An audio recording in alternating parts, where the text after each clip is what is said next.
गोभी के पराठे तो आपने बहुत बार बना कर के खाए होंगे, लेकिन अगर आप एक बार इस तरीके से बना कर के खा लेंगे तो आप इसी तरीके से बनाएँगे। बहुत ही सिंपल सा तरीका है और इस तरीके से जो हमारे पराठे हैं बिल्कुल भी नहीं फटते हैं, एकदम फूले-फूले बन कर के तैयार होते हैं।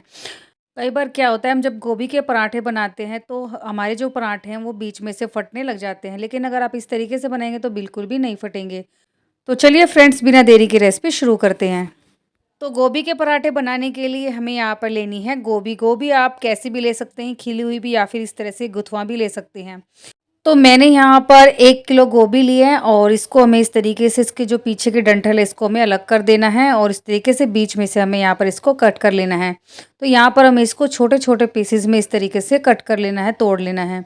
इस तरीके से हमें छोटे-छोटे टुकड़े इसलिए करने हैं ताकि हम गोभी को चेक कर सकें, कोई कीड़ा वगैरह ना हो। तो इस तरीके से सारी गोभी को हमें छोटे-छोटे पीसेस में तोड़ लेना है। आप चाहें तो यहाँ पर हल्के से गुनगुने पानी में नमक डाल के आप इसको थोड़ी देर के लिए पानी में रख सकते हैं। उससे भी जो कीड़े वगैरह हैं, जो गंदगी है, वो बाहर निकल जाएगी।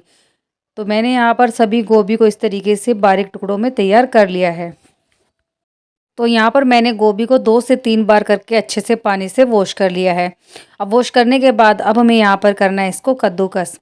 तो यहाँ पर हमें जो मोटे वाला हिस्सा है वहाँ से कद्दूकस करना है, क्योंकि जो गोभी के पराठे होते हैं, हल्के से जो है गोभी को हमें मोटा-मोटा ही घिसना है, उससे जो हमारे पराठे हैं बहुत ही टेस्टी लगते हैं। तो इस तरीके से मोटे वाले हिस्से से हम यहाँ पर कद्दूकस करेंगे। तो सारी गोभी को इसी तरीके से हमें कद्दूकस करके तैयार कर लेना है। तो यहाँ पर मैंने सारी गोभी को कद्दूकस कर लिया है। तो गोभी को कद्दूकस करने के बाद जो इसका पानी है वो हमें निकाल देना है। तो हाथों से इसके पानी को हमें निचोड़ लेना है। पानी को निचोड़ने के बाद अब हमें यहाँ पर गैस पर एक कढ़ाई को चढ़ा देना है। यहाँ पर हमें डालना है थोड़ा-सा तेल। तो मैंने यहाँ पर सरसों का लिया है, आप जो भी खाना पसंद करते हैं वो आप यहाँ पर ले सकते हैं। तेल को अच्छे से गरम कर लेना है और यहाँ पर हमें डालना है 1 चम्मच जीरा। जीरे को अच्छे से भून लेंगे। उसके बाद हमें यहाँ पर सारी गोभी को डाल देना है और गोभी को डालने के बाद एक बार इसको अच्छे से हमें चला देना है। इस तरीके से जब आप गोभी के पराठे बना कर के तैयार करेंगे तो आप यकीन मानिए फ्रेंड्स, बहुत ही स्वादिष्ट हमारे पराठे बन कर के तैयार होंगे। तो ज़्यादा हमें यहाँ पर इसको नहीं भूनना है, 1 से 2 मिनट के लिए बस हमें यहाँ पर इसको हल्का-सा भून लेना है। तो अब हमें यहाँ पर इसको अच्छे से चला देना है और चलाने के बाद अब हमें यहाँ पर मसाले ऐड करने हैं। तो मसाले आप यहाँ पर अपने टेस्ट के अकॉर्डिंग डाल सकते हैं, जैसे भी आपको यहाँ पर मसाले पसंद है। तो यहाँ पर मैं बच्चों के हिसाब से बना रही हूँ, तो यहाँ पर ज़्यादा मसाले मैं यहाँ पर नहीं ऐड करूँगी। आप मसाले अपने हिसाब से ऐड कर सकते हैं। अब मैंने यहाँ पर ली है एक बारीक कटी हुई हरी मिर्ची। मिर्ची आप यहाँ पर ज़्यादा भी डाल सकते हैं, मैंने एक ही डाली है। और अब हम यहाँ पर ऐड करेंगे नमक। तो नमक आप यहाँ पर अपने टेस्ट के अकॉर्डिंग डाल सकते हैं। तो मैंने यहाँ पर 3 बड़े चम्मच नमक लिया है।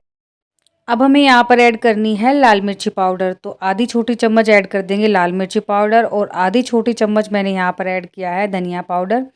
आधी छोटी चम्मच ऐड कर देंगे आमचूर पाउडर। आप चाहें तो यहाँ पर थोड़ा-सा गरम मसाला भी डाल सकते हैं, मैंने यहाँ पर नहीं डाला है। लास्ट में ऐड कर देंगे धनिया पत्ती। तो बस इतना ही मैंने यहाँ पर मसाला ऐड किया। आप चाहें तो यहाँ पर और भी मसाले ऐड कर सकते हैं अपने हिसाब से। तो यहाँ पर सभी को अच्छे से एक बार मिक्स कर देंगे और मिक्स करने के बाद गैस की फ्लेम हमें यहाँ पर हाई रखनी है। हाई फ्लेम पर हम यहाँ पर इसको 1 से 2 मिनट के लिए अच्छे से भून लेंगे। तो यहाँ पर एक तड़का सा लग गया और तड़का लगने के बाद जो पराठे बन कर के तैयार होते हैं, उसका यहाँ पर एक अलग ही टेस्ट आता है। तो इस तरीके से बनाएँगे तो फटेंगे भी नहीं और बहुत ही स्वादिष्ट हमारे जो पराठे हैं बन कर के तैयार होंगे। तो यहाँ पर हमने इसको अच्छे से मिक्स कर दिया है और इसको अच्छे से हमें भून लेना है। तो जो हमारी गोभी है वो अच्छे से भुन चुकी है। यहाँ पर अभी हमें गैस की फ्लेम को ऑफ कर देना है और उसको हल्का-सा ठंडा होने के लिए रख देना है। जब तक यहाँ पर गोभी ठंडी हो रही है तब तक हमें यहाँ पर आटा लगा कर के तैयार कर लेना है। तो एक इस तरीके का कोई भी बड़ा बर्तन लेना हमें और अब हमें यहाँ पर ऐड कर देना है नमक। तो मैंने यहाँ पर 2 चम्मच नमक ऐड किया है। आप अपने हिसाब से कर सकते हैं, जितना भी आपको आटा चाहिए उस हिसाब से आप यहाँ पर आटा ले सकते हैं। तो मैंने यहाँ पर इस तरीके से 2 बड़े कटोरे जो है आटा लिया है और अब हमें यहाँ पर इस तरीके से नमक को अच्छे से मिक्स कर देना है। और मिक्स करने के बाद अब हमें यहाँ पर इसको थोड़ा-थोड़ा पानी डाल कर के आटा लगा कर के तैयार कर लेना है। तो जब भी आप किसी भी पराठे का आटा लगाएँ तो आपको यहाँ पर हल्का-सा सॉफ्ट आटा लगा कर के तैयार कर लेना है। तो यहाँ पर टाइट आटा बिल्कुल भी नहीं लगाना है, बिल्कुल सॉफ्ट हमें स्मूथ सा आटा लगा कर के तैयार करना है। उससे जो हमारे पराठे हैं बिल्कुल भी नहीं फटते और बहुत ही बढ़िया बन कर के तैयार होते हैं। तो बस इस तरीके से थोड़ा-थोड़ा पानी ऐड करेंगे और एक स्मूथ सा हमें यहाँ पर डो लगा कर के तैयार कर लेना है।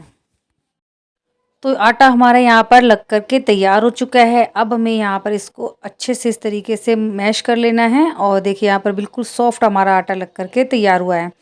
तो आप चाहें तो यहाँ पर इसको 5 से 7 मिनट के लिए रेस्ट के लिए भी रख सकते हैं।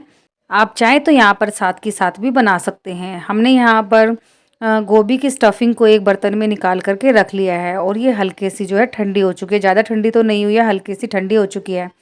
तो बस अब हमें यहाँ पर लोई लेनी है और इस तरीके से यहाँ पर लोई बना कर के तैयार कर लेनी है। जैसे हम नॉर्मल रोटी के लिए बनाते हैं सेम वैसी हमें यहाँ पर बनानी है। अब हमें इसको हल्का सा बेल लेना है इस तरीके से। ज़्यादा नहीं बेलना है, सिर्फ इस तरीके से जितना हम पूरी को बेलते हैं उतना हमें यहाँ पर इसको बेल लेना है। उसके बाद अब हमें यहाँ पर इसकी स्टफिंग को फ़िल करना है। तो आप अच्छे से यहाँ पर स्टफिंग को फ़िल कर ले, बिल्कुल भी नहीं फटेगा। बहुत ही बढ़िया हमारा पराठा यहाँ पर बन कर के तैयार होगा।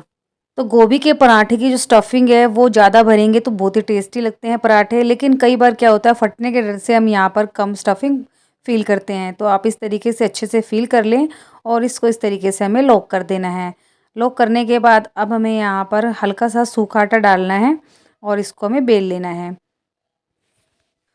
तो इस तरीके से हल्के-हल्के हाथों से हमें यहाँ पर इसको बेल लेना है। तो देखिए मैंने इस तरीके से बेला और बिल्कुल भी ये नहीं फटा है। तो आप आराम से इस पराठे को बना कर के तैयार कर सकते हैं और बिल्कुल भी नहीं फटेगा। पराठे को बेलने के बाद अब हमें यहाँ पर इसको तवे पर दोनों तरफ से पहले अच्छे से सेक लेना है। बाद में हम यहाँ पर ऑयल लगाएँगे तो यहाँ पर देखिए इस तरीके से जब ये इस तरीके से अच्छे से सिक जाएगा उसके बाद हमें यहाँ पर ऑयल लगाना है या फिर घी में, जैसे भी आपको पसंद है वैसे आप यहाँ पर बना सकते हैं। तो इस तरीके से दोनों तरफ से हमें अच्छे से ऑयल लगा देना है और इस तरीके से हमें यहाँ पर इसको क्रिस्पी होने तक सेक लेना है। तो पराठे को आप यहाँ पर हल्का सा क्रिस्पी ज़रूर करें, इससे जो पराठा है बहुत ही बढ़िया लगता है। तो यहाँ पर मैंने इसको अच्छे से सेक लिया है और इसी तरीके से बाकी के सभी पराठों को हम बना करके तैयार कर लेंगे। तो देखा फ्रेंड्स आपने, यहाँ पर बिल्कुल भी नहीं फटे हैं और बहुत ही बढ़िया क्रिस्पी हमारे गोभी के पराठे बन करके तैयार हो चुके हैं। तो फ्रेंड्स आप एक बार इस तरीके से ज़रूर ट्राई करें और आज की रेसिपी अगर आपको पसंद आती है तो वीडियो को लाइक करें, शेयर ज़रूर करें। तो यहाँ पर हमने 2 पराठे बना करके तैयार कर लिए हैं और बाकी के सभी पराठे हम इसी तरीके से बना करके तैयार कर लेंगे। अब गर्मा गर्म पराठों को यहाँ पर देसी घी से या फिर बटर से आप सर्व कर सकते हैं। तो यहाँ पर मैंने हरे धनिये की चटनी भी ली है। आप यहाँ पर टमाटो केचप के साथ या फिर हरे धनिये की चटनी के साथ, दही के साथ, जैसे भी आपको पसंद है वैसे आप यहाँ पर इनको सर्व कर सकते हैं। तो देखिए फ्रेंड्स यहाँ पर मैं आपको बीच में से तोड़ करके दिखा देती हूँ। यहाँ पर स्टफिंग आप देख सकते हैं कितने अच्छे से हमने यहाँ पर स्टफिंग को फिल किया है और एकदम बढ़िया हमारे जो पराठे हैं बन करके तैयार हुए हैं। तो आप एक बार इस तरीके से ज़रूर ट्राई करें और वीडियो पसंद आए तो वीडियो को अपने दोस्तों में, रिश्तेदारों में शेयर ज़रूर करें। तो मिलते हैं नेक्स्ट वीडियो में, तब तक के लिए बाय बाय, टेक केयर।